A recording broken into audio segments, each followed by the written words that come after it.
नमस्कार साथियों और विद्यार्थियों। इस वीडियो के अंतर्गत हम हिंदी कक्षा 9 क्षितिज के पाठ 9 साखियाँ एवं शब्द के पहले शब्द मोह को कहाँ ढूंढे बंदे का सस्वर गायन वाचन करेंगे। शब्दार्थ को जानेंगे, व्याख्या, संदर्भ, प्रसंग व विशेषता का अध्ययन करेंगे। तो आइए सबसे पहले सस्वर वाचन शुरू करते हैं। मुँह को कहाँ ढूंढे रे बंदे, मैं तो तेरे पास में। मुँह को कहाँ ढूंढे रे बंदे, मैं तो तेरे पास में। ना मैं देवल ना मैं मस्जिद, ना काबे कैलाश में। मुँह को कहाँ ढूंढे रे बंदे, मैं तो तेरे पास में।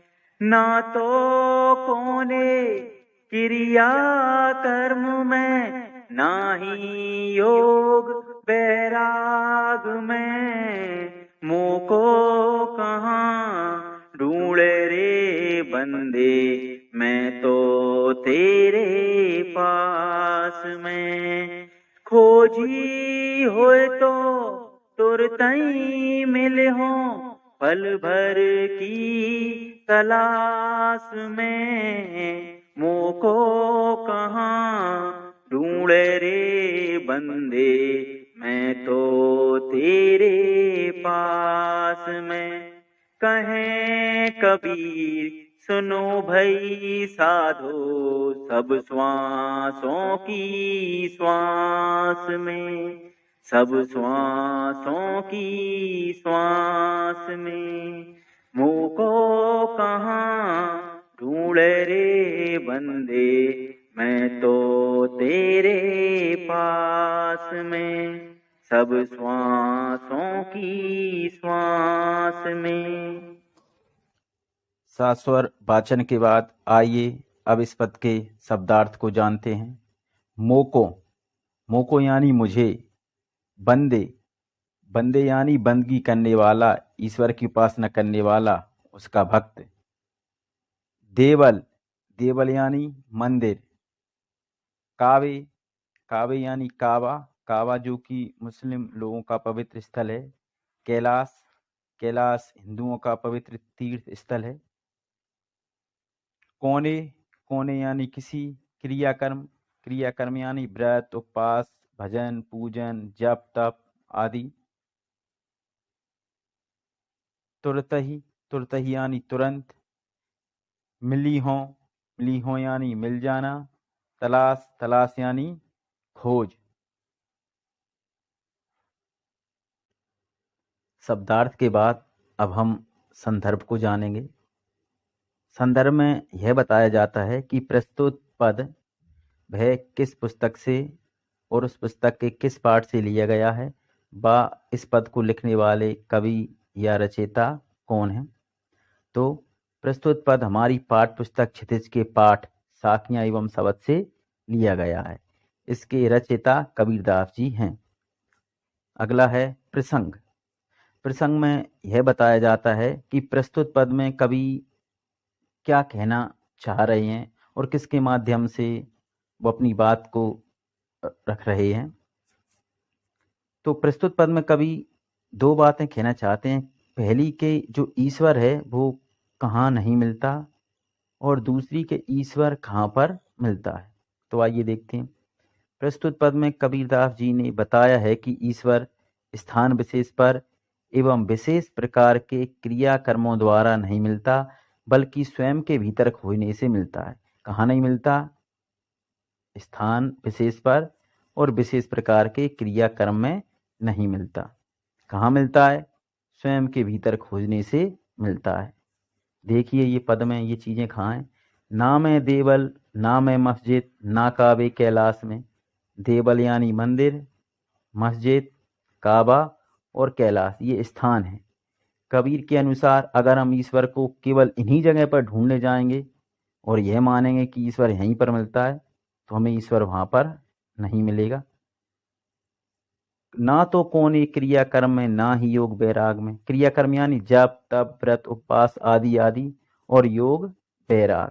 अगर हम यह माने कि ईश्वर सिर्फ क्रिया कर्मों से ही मिलता है या योग वैराग धारण करने से ही मिलता है और हम वहां पर ईश्वर को खोजें, तो इन विशेष प्रकार के क्रिया कर्मों से भी हम ईश्वर को प्राप्त नहीं कर पाएंगे। कबीरदास जी कहते हैं, कहें कबीर सुनो भई साधो, सब श्वासों की श्वास में।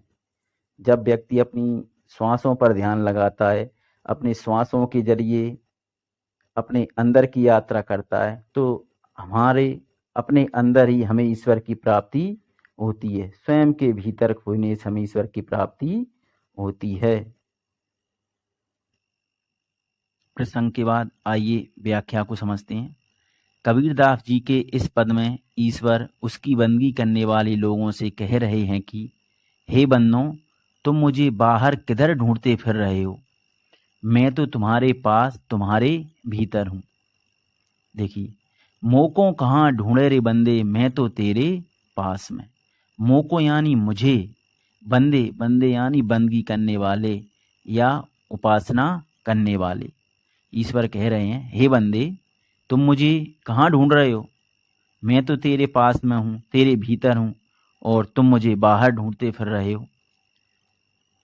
अगली पंक्ति, मैं मंदिर मस्जिद और काबा कैलाश जैसे तीर्थ स्थानों पर नहीं मिलता हूँ, अर्थात स्थान विशेष से मेरा संबंध नहीं है।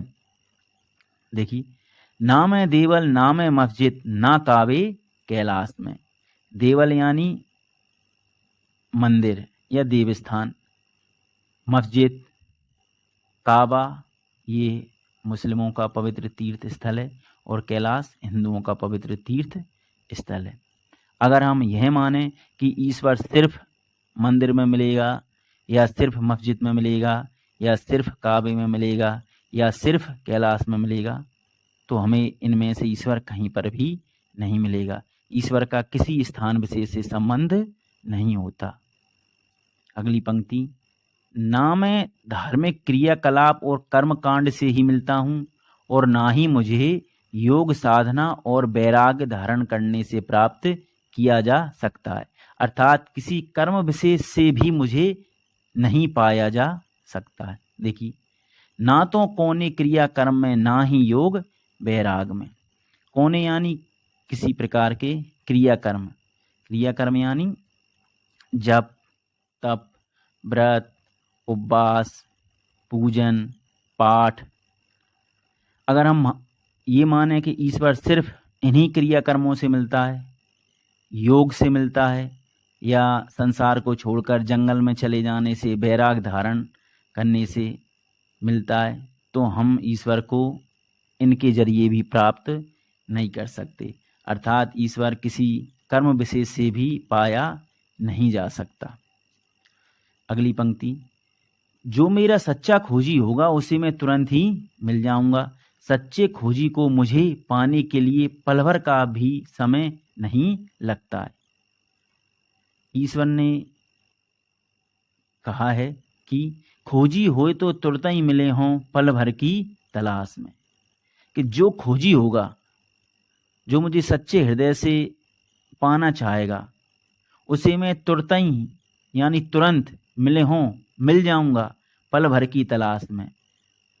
पल भर में मैं उसे मिल जाऊंगा जो सच्चे हृदय से मेरी खोज करना चाहता है, जो मुझे सच्चे हृदय से प्रेम करता है, मैं उसे पल भर में मिल जाता हूँ। आगे कबीरदास जी ने कहा है, हे साधु, साधु यानी साधना करने वाले, हे साधु भाइयों सुनो, ईश्वर तो हमारी सांसों में है। अर्थात सांसों पर ध्यान लगाकर और अपने भीतर उतरकर उसे पाया जा सकता है। कहें कबीर सुनो भाई साधु हो, सब श्वासों की श्वास में। कबीरदास जी कह रहे हैं, ईश्वर तो हमारी सांसों में है। जब व्यक्ति ईश्वर से प्रेम करता है तो आती जाती सांस से वो ईश्वर का स्मरण करता है। उसका सांस लेना, सांस छोड़ना ईश्वर को याद करने के ही समान होता है। वो आती जाती सांस के साथ ईश्वर का नाम लेता है और धीरे धीरे अपने अंदर की तरफ उसका ध्यान जाता है, तो अपनी अंतरात्मा में बैठे ईश्वर से उसका साक्षात्कार हो जाता है और हमें ईश्वर की प्राप्ति हो जाती है। इस पद को और अच्छी तरह से समझने के लिए मैं आपको एक कहानी सुनाता हूँ जो मैंने कहीं पढ़ी है। एक बार मीराबाई के घर एक साधु मेहमान हुए, तो उनके पास एक बहुत सुंदर भगवान श्री कृष्ण की मूर्ति थी।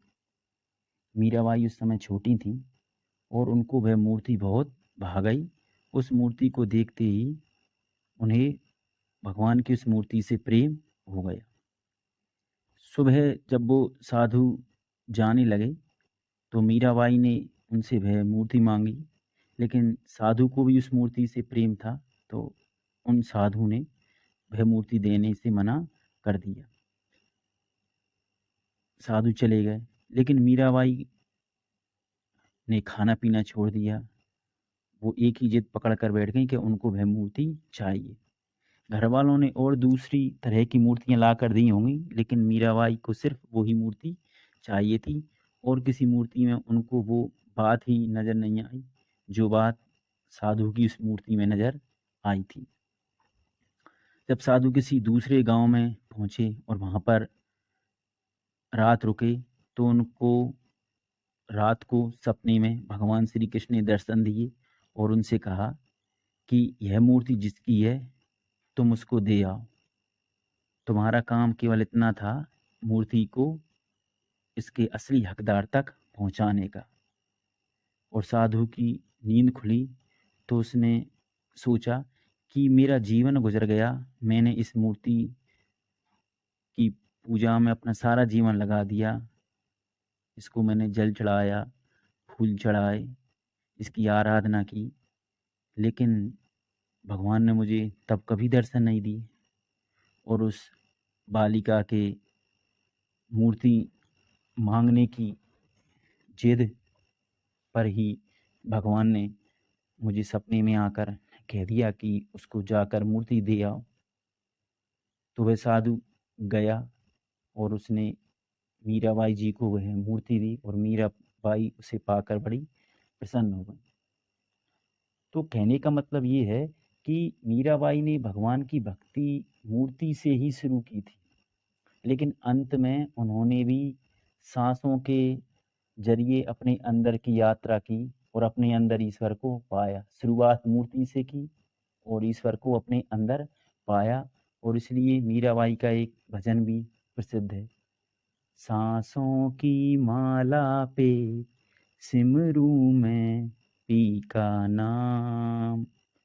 यानी मीराबाई ने भी अपने सांसों को आधार बनाकर अपने अंदर ईश्वर की खोज की। शुरुआत भले उन्होंने मूर्ति से की थी। उम्मीद है आपको इसका अर्थ अच्छी तरह से समझ में आया होगा। व्याख्या के बाद अब हम विशेषता को पढ़ते हैं। पहली, कबीर ने ईश्वर के नाम पर चलने वाले हर तरह के पाखंड, भेदभाव और कर्मकांड का खंडन किया है। पाखंड, पाखंड का मतलब होता है मन में कुछ और है और हम बाहर दिखा कुछ और रहे हैं।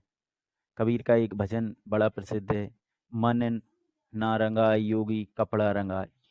यानी तुम बाहर से तो तुमने योगी और फकीरों जैसा वेश धारण कर लिया, लेकिन मन से तुम अभी भी सामान्य इंसान हो, मन में राग द्वेष पाले बैठे हुए हो, तो ये पाखंड ही कहलाएगा।